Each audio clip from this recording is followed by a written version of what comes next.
Alright, replacing the hard drive on the new MatteBook Pro.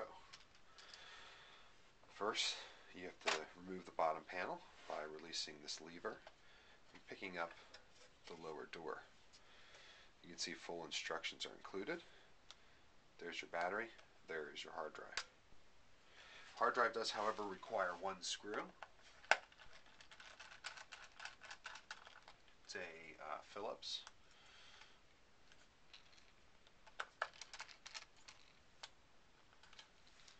And that removes a small fence.